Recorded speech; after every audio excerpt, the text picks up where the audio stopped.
We'll be continuing on Chapter 3 of Barry and the Boys, The CIA, the Mob, and America's Secret History by Daniel Hopsicker.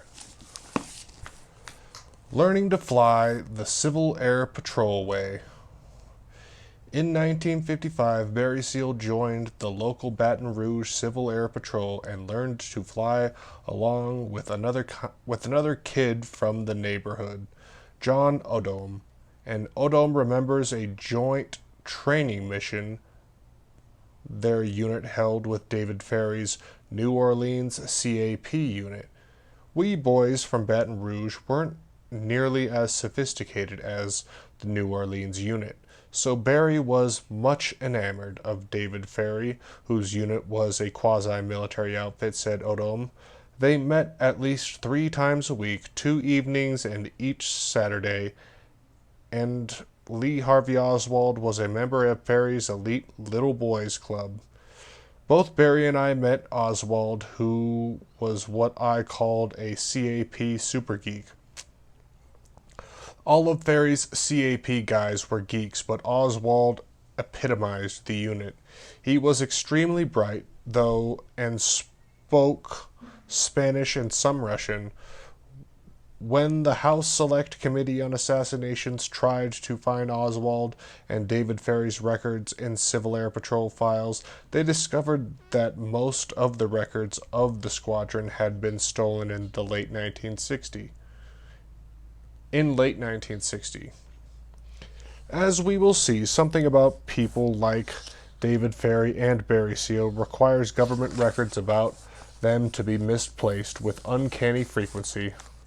One record which has escaped being stolen reveals that Oswald joined the Civil Air Patrol on July 27, 1955, at the same time he was at summer camp with David Ferry and Barry Seal. By the time the Select Committee had wrapped its investigation, half a dozen former cadets could be found who were in the Civil Air Patrol in 1955 and could link David Ferry to Lee Oswald. Even the New Orleans Police Department knew it.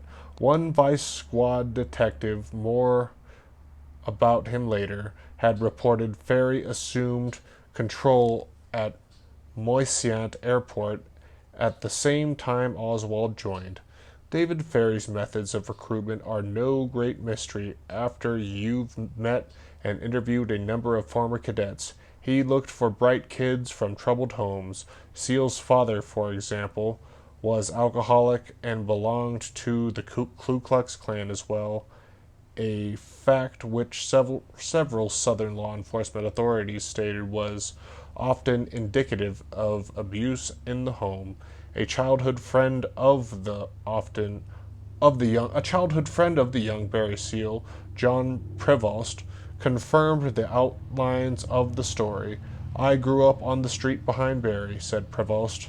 He was 1 year behind me in school. He didn't get along with his folks that well.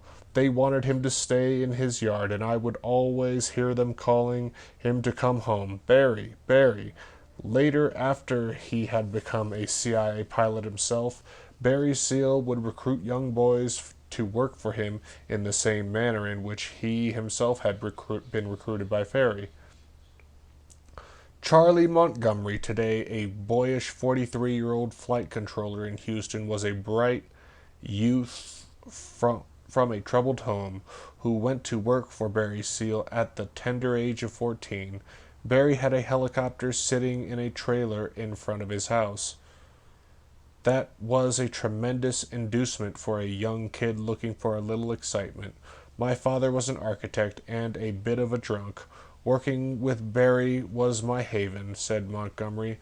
I was a miner who could disappear for a week at a time without my parents asking any questions. Barry had something he would say all the time.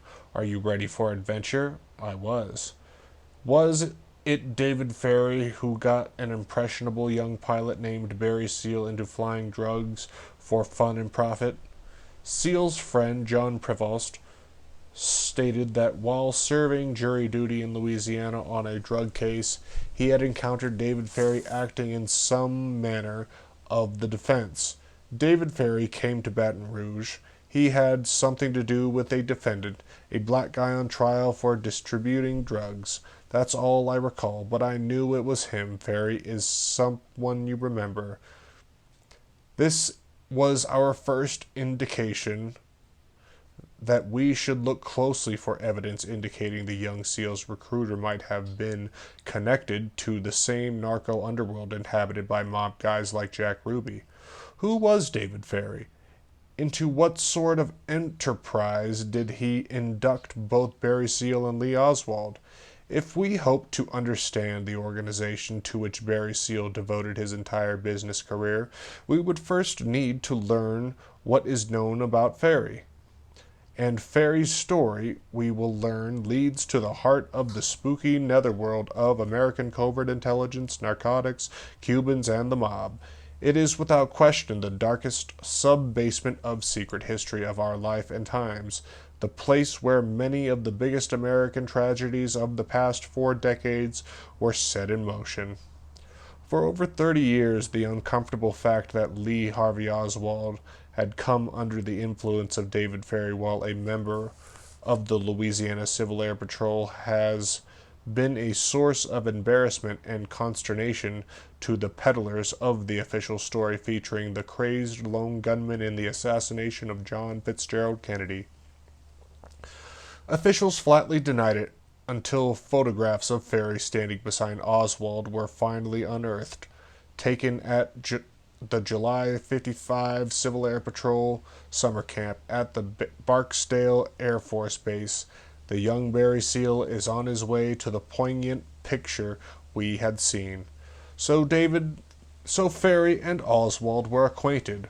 What we found to our delight is that instead of further muddying the waters, adding Seal's name into this already heady mix brings some light and clarity to this critical place and time where so much of this country's recent history was set in motion. Stated simply, Seal's recruitment by Ferry just adds to the growing evidence that recruitment was one of Ferry's primary jobs in the Civil Air Patrol, which was itself, we were to learn, by a product of the most dark and awful days of the Cold War. Far more than other youth organizations like the Boy Scouts, Civil Air Patrol has always been a quasi-military entity. It was to become fertile ground for recruiting hotshot daredevil pilots into this country's then forming paramilitary forces. Created 1 week before Pearl Harbor propelled the United States into World War II, the CAP's role was to harness the nation's aviation resources to aid in the event America entered conflict. The American military immediately supported the effort, and Civil Air Patrol members became the Minutemen of World War II, volunteering time, resources, and talents to fill the gaps as men and resources were mobilized to fight abroad. The War Department placed the organization under the jurisdiction of the Army Air Forces. Congress later established the CAP as the auxiliary of the new U.S. Air Force, giving the Secretary of the Air Force authority to prove financial and marital assistance to the organization. This explains why it was the U.S. Air Force plane that ferried the 16-year-old Barry Seal to Civil Air Patrol summer camp at Barksdale Air Force Base in 1955. Within the days of President Kennedy's assassination, Oswald's involvement with CAP in New Orleans had become the subject of intense speculation and investigation, and David Ferry, widely regarded as one of the most mysterious people to figure in the investigation of the assassination, briefly was under suspicion by the New Orleans District Attorney's Office. The FBI and Secret Service had then taken over from the local authorities and released Ferry with an apology. Despite the efforts of the FBI, it is today well established that Oswald was part of David Ferry's circle during the period when Ferry was a private investigator and pilot in New Orleans. During the week following the president's murder and FBI During the week During the week following the president's murder, the FBI made a perfunctory inquiry into Oswald's membership in the Civil Air Patrol in New Orleans. They discovered that Oswald had joined the patrol as a cadet in 1955, and that Ferry, an airman's skill and renown, was at that time a leading light of the local patrol unit. The same man called in because of suspicion he may have had something to do with Kennedy's assassination less than 48 hours after it had happened. Yet they did nothing. How the FBI dealt with this inconvenient knowledge illustrates a seemingly deliberate obstruction of justice by the Bureau, evidence for which we were to experience firsthand when, while a retired FBI gumshoe did some investigative work for us. He returned excellent results on everything we'd asked him to do, except to ascertain for us, if he could, whether Barry Seal had been in the CAP as a youth. Coincidence? Perhaps. But we heard the same pattern of cover-up recounted in the book after... Perhaps, but we heard the same pattern of cover-up recounted in book after book about the Kennedy assassination, in which are rattled off examples after example of how the Bureau was used 3 decades ago to thwart any real investigation into Kennedy's murder. It is just like Kenneth Starr probe, which ended any real investigation of drug smuggling through Arkansas's La Plus Change. On the Kennedy thing, Hoover said to his agents, everything gets bagged and tagged, and then sent to me directly. Former New Orleans CIA operative Gordon Novell told us, if you wanted to keep your job in the Bureau, you bagged it and tagged it, and sent it to Hoover, who promptly shit-canned everything. Gordon Novell, today a wizened imp, with still bright blue eyes behind bottleneck glasses, has figured around the fringes of American scandals from the Bay of Pigs to JFK's murder to Watergate to the Waco tragedy. He was one of the most colorful characters in New Orleans. D.A. Jim Garrison's ill-fated 1967 probe was eventually suspected of being one of the second Oswalds, and has even been accused of having been present in Dealey Plaza when JFK was hit, a charge Novell vehemently denies. But there's something else about David Ferry which makes the FBI's treatment of him look especially sinister. David Ferry was one of their own, as we will see in the next chapter. Ferry himself was recruited into America's clandestine services way back in 1942 and spent World War II working undercover in South America at the time. The only place outside the U.S. where the FBI ran all covert intelligence activities. I saw David Ferry's name on a list of disowned agents. FBI agent Delbert Hahn admitted to us grudgingly when we told him we had discovered Ferry's Bureau connection. After the assassination, Ferry had been almost immediately fingered as a suspect.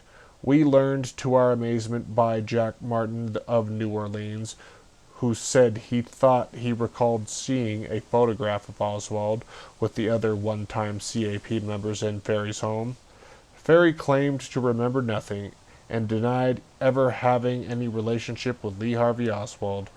But he has lied about so much else too, about other important and easily verifiable things like his knowledge of Cuban Revolutionary Council operations out of Camp Street, for example. Lying is what spooks do. So his denials should have been viewed with some suspicion by investigators, but there weren't any real investigators, it turns out, looking into David Ferry in 1963. Instead, that task fell to the FBI.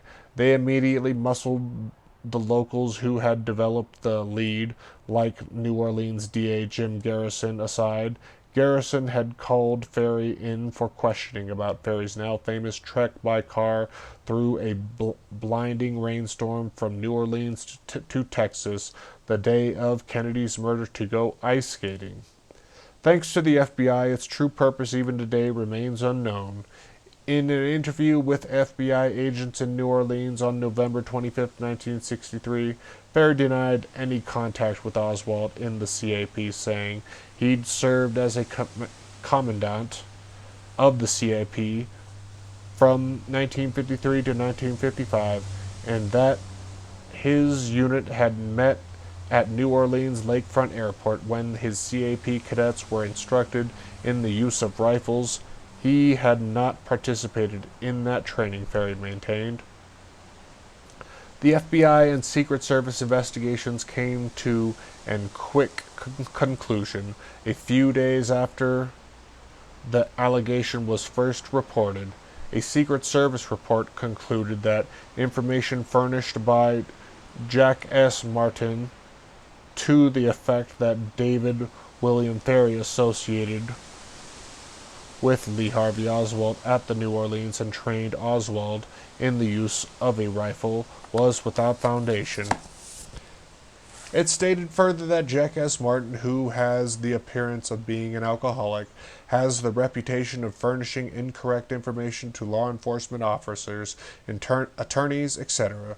Further, it stated that the FBI had informed the Secret Service that Martin had admitted to FBI agents in a meeting whose hidden agenda virtually defines what is meant by secret history, that his alleged information about Ferry and Oswald had been just a figment of his imagination, and that he had made up the story after reading the newspaper and watching television.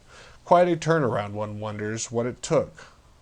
Slandering people who possess both inconvenient knowledge and the bad manners to speak out is SOP, standard operating procedure, in these precincts. We discovered to our horror that it nearly always works like a charm, so we went to interview Warren Dubriez, famous as the FBI agent who trailed Oswald in New Orleans and then followed him to Dallas. He has spent the past 3 decades being tight-lipped about it. Today, Dubriez is a vigorous 78-year-old man whose blue eyes are still piercing when he wants them to be. He gave us nothing but the well-rehearsed official story, even after we trotted out our knowledge of the Texas Attorney General having called the Warren Commission to report Oswald had been recruited by the FBI, a piece of inconvenient knowledge which prompted a special executive session of the Warren Commission that was quickly classified top secret. Nor did Dubriez change expression when we cited his fellow New Orleans FBI agent William Walter, who said Oswald would meet with FBI agents in New Orleans in the summer of 1963, presumably Dubriez himself, and that the FBI had 2 different files on Oswald, the second of which was a security file that had to do with espionage and Cuban activities. His sworn testimony to the House Select Committee remained classified until recently. CIA pilot and lawyer Gary Attell, a Texas Ranger in the 1970s, told us he heard FBI agents talking about Oswald being taken to train in marksmanship by Bureau agents while he lived in Dallas. So Attell visited the Grand Prairie gun range for himself. Confronted the owner with the hearsay he'd overheard and learned, he said that it was true. The senator who launched the Intelligence Committee probe, Richard Schweiker, said Oswald had intelligence connections. Everywhere you look with him, there are fingerprints of intelligence. The Warren Commission was set up at a time to feed pablum, the American people, for reasons not yet known, and one of the biggest cover-ups in the history of our country occurred at that time. Still, it will take an act of God to get even a morsel of useful information from Warren Dubriez, who who will take to the grave what he knows. So we changed tack and attempted to get him to leave, to at least divulge us to the rationale for keeping the American people in the dark. Because of Barry Seal's alleged involvement, we had been forced to read, we told him, a 3-foot high stack of books relating to the Kennedy assassination just to get up to speed, and we had come away with just one question. "What's that?" Dubrees asked blandly. "Did Lee Harvey Oswald know anyone who wasn't involved in intelligence?" we asked. Dubrees' facade dropped for a moment. Puzzled, he considered the question. Ruth Payne? He offered weakly, not bothering to pretend he believed it himself. For an instant we felt some spark of truth struggling to the surface. "Warren," we pleaded, pressing the momentary opening, "explain to us, if we're not allowed to know who killed Kennedy, why were we taught in school that we were citizens of the greatest democracy on the face of the planet, if all we really are is what we were back in the Middle Ages, serfs on some feudal lord's fiefdom? Wouldn't it have been kinder to have clued us in when we were young?" "Human nature does not change all that quickly," he replied, "meaning we thought serfs we were, and serfs we were more or less remain. So although the Phoebe's FBI had questioned former CAP members on whether Oswald had known Ferry in Civil Air Patrol, and an uncomfortable number had answered yes back in 1963, when the truth might still have mattered. That was pretty much that. Moreover, it appears as if this inconvenient knowledge on the part of some of this hapless former cadets was clearly dealt with severely. But somebody, as when one of Oswald's former schoolmates, Edward Vobel, first stated that he and Oswald had been in the patrol with Captain David Ferry, and then, quite suddenly, could no longer recall the matter. The FBI was indifferent to the fact that Vobel stated that he had been scared by a crank-type telephone calls and a visit to his home by a strange man, nor was the Bureau stung into action when another former cadet said Ferry had scurried around just after the assassination asking whether any old group photographs of Ferry's squadron featured Oswald. One wonders today what ham-handed methods were used to gain Vobel's retraction. After he died in 1971 of an aneurysm at the premature age of 31, his parents had proclaimed his death no accident, but attributed it to his inconvenient knowledge. This suspicion was reinforced when we learned that Edward Vobel had spent the entire summer of 1963 in Mexico City. Could he, too, have been a David Ferry recruit from the Civil Air Patrol? Barry Seal, we will learn, was also in Mexico City a lot that year, along with guys like Felix Rodriguez and Frank Sturgis. Supposedly, so was Lee Oswald. But in the frightening aftermath of the assassination, back at a time when American citizens still believed in the integrity of this nation's security services, even New Orleans DA Garrison initially accepted the conclusions of the FBI's inquiry into Oswald's membership in the Civil Air Patrol. The matter was dropped, but 15 years later the House Select Committee on Assassinations had no trouble at all discerning that in 1954 Oswald had joined Ferry's unit of Civil Air Patrol, that he not only knew Ferry, but knew him so well, apparently, that in an interview with Look magazine, his brother Robert Oswald had speculated out loud that Ferry might have been instrumental in recruiting Lee Oswald into what exactly he didn't seem sure. According to Lee's own statement, 1954 was the year when he first became interested in communism, stated Robert Oswald. I can't help wondering whether it might have been Ferry who introduced Lee to communist ideas. I realized that I have nothing solid on which to base such a speculation except the timing. Robert Oswald was very likely suspicious with a good cause. Lee, a notoriously poor speller, sincerely and because Becausincerly, sincerely and because misspelt, wrote in flawless prose to Young People's Socialist League, Dear Sirs, I am 16 years of age and I would like some information about your youth league. I would like to know if there is a branch in my area, how to join, etc. I am a Marxist, and I have been studying socialist principles for well over 15 months, and I am very interested in your YPSL. Sincerely, Lee Harvey Oswald. If Oswald received help from David Ferry in composing this well-written note, it would fit, since Ferry's boss, CIA, ONI, FBI, big shot Guy Bannister, for whom Barry Seal, too, we will hear, worked in the early 60s, ran a New Orleans office devoted to collecting material about communistic fronts. Jerry Milton Brooks had told the FBI that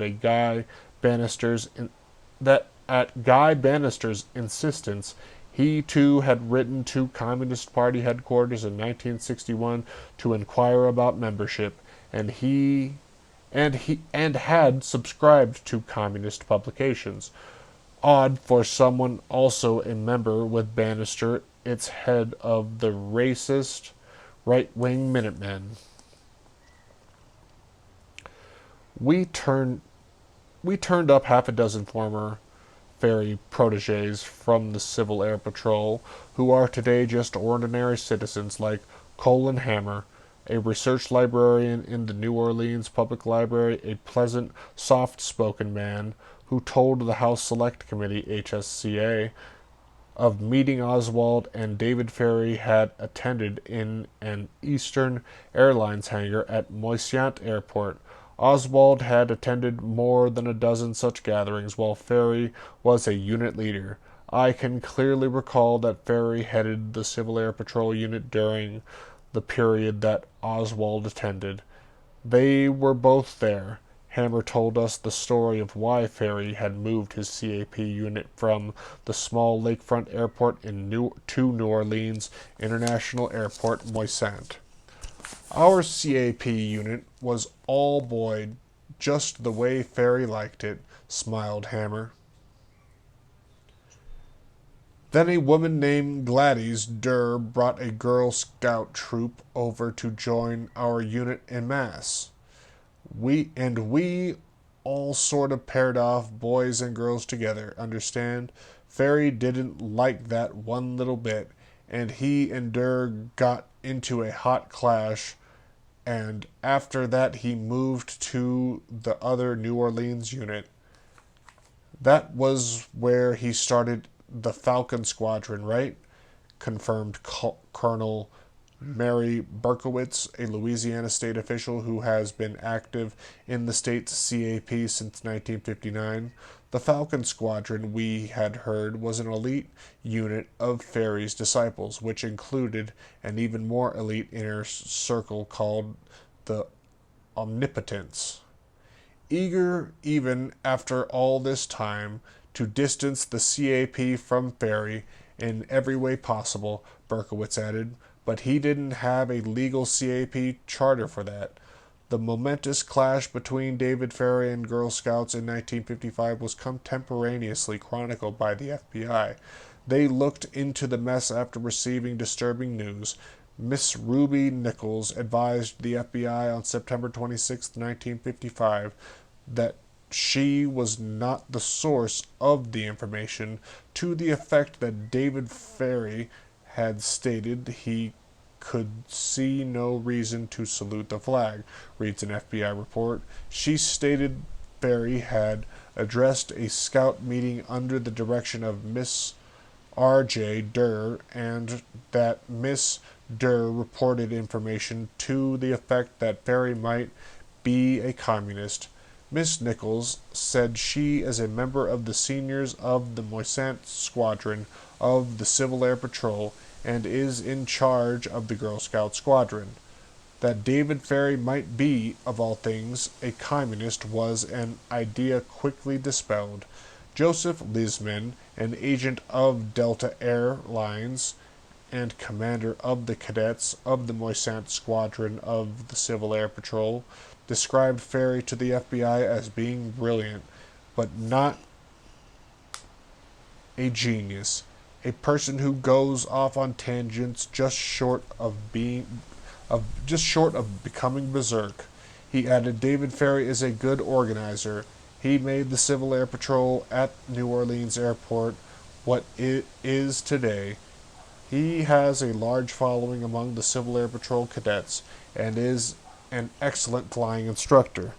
He gives 6 hours of his time each week to instructing Moisant Squadron cadets and considerably more of his time associating with them.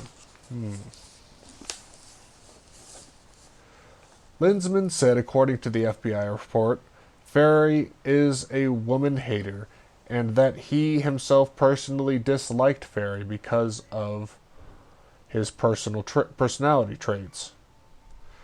For her part, Miss Durr told the FBI she was sorry that the matter had gone as far as it had, and she couldn't think of no disloyal statements made by Ferry. But then she did mention that he was greatly disliked by her scout troop, principally because of the fact he arrived at the meeting on his motorcycle. His clothes were not pressed, and his hair was unkempt. Anyone who grew up in the 1950s remember how suspiciously our culture regarded unconventional behavior, like riding a motorcycle. But one can also hear in this an echo of Oswald's brother's question about whether it might have been Ferry who introduced Lee to communist ideas. CIA agent Ferry, more on this shortly, had clearly been a part of his boss Guy Bannister's operation to keep tabs on American pinkos. Colonel Berkowitz of the Louisiana CAP told us, the only real recollections that I have of David Ferry was of him barking orders, looking weird, with the pasted-on eyebrows that everyone comments on. He had a cap on when I met him, so you didn't see his wig.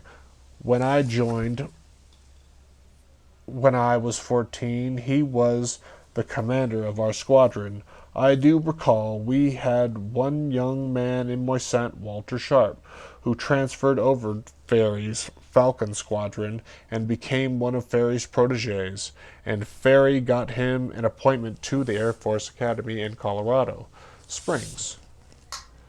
But then he had an unfortunate car wreck while driving Ferry's Corvette and couldn't go. That so-called eccentric weirdo David Ferry had enough clout to wrangle appointments to the Air Force Academy came as news to us. It wouldn't have been news to the Warren Commission, too, had they only been interested. Even Oswald's mother, in the days immediately following the assassination, tried to hint in the right direction. Marguerite Oswald told the FBI that she was going to divulge information that had never been discussed. When Lee was 15 years old, he was a Civil Air Patrol cadet, she said. While he was in the Civil Air Patrol, a civilian who associated with the Civil Air Patrol induced him to join the United States Marines. She was referring almost certainly to David Ferry.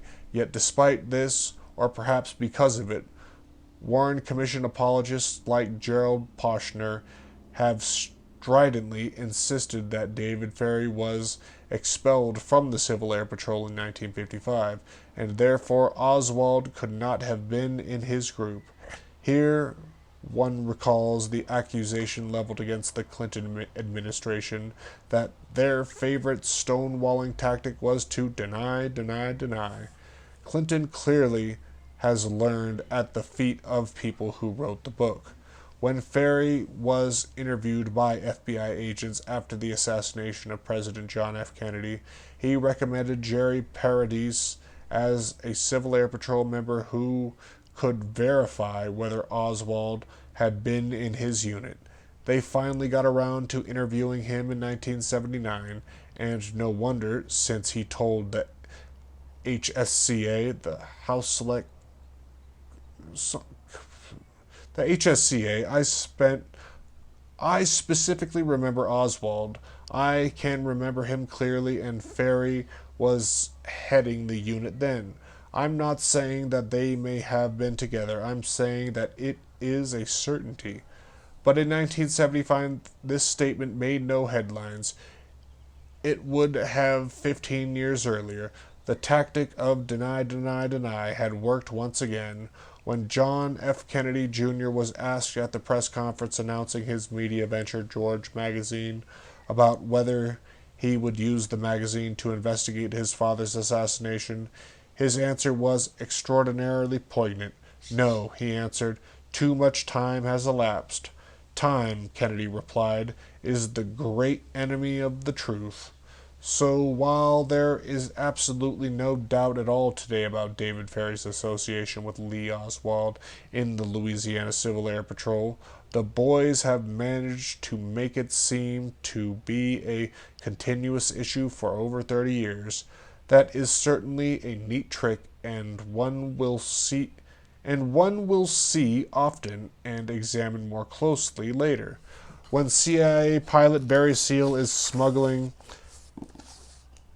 cocaine to fund Bill Casey and George Bush's war in Central America in the early 1980s, David Ferry also used his Civil Air Patrol mentorship both to further his pedophile tastes, a purpose far removed from teaching young boys to fly, and in recruitment of young pilots into American clandestine services. Lee Oswald, Barry Seal, Edward Vobel. After Vobel's CAP days with Captain Ferry, he attended the Marion Military Institute in Alabama and then served 6 months in the United States Army.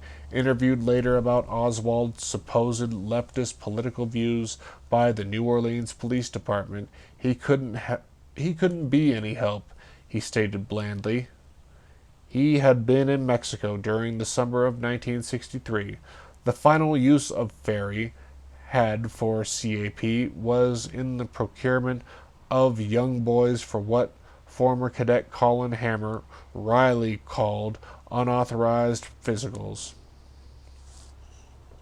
Edward Shearer, one of Ferry's many Civil Air Patrol cadets we spoke with, who had never before been interviewed, told us what young men were attracted to in David Ferry. The entire reason for the existence of the New Orleans Cadet Squadron was the national drill competitions, which we attended 3 years in a row, Shearer stated. The accent in the New Orleans unit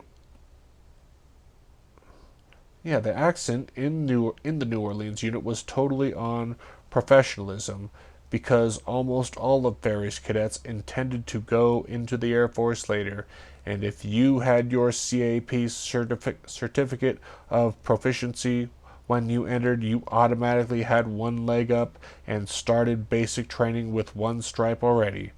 From what we were beginning to learn about the young Barry Seal, that sounds as if it would have suited him just fine. And that'll be it for today's book.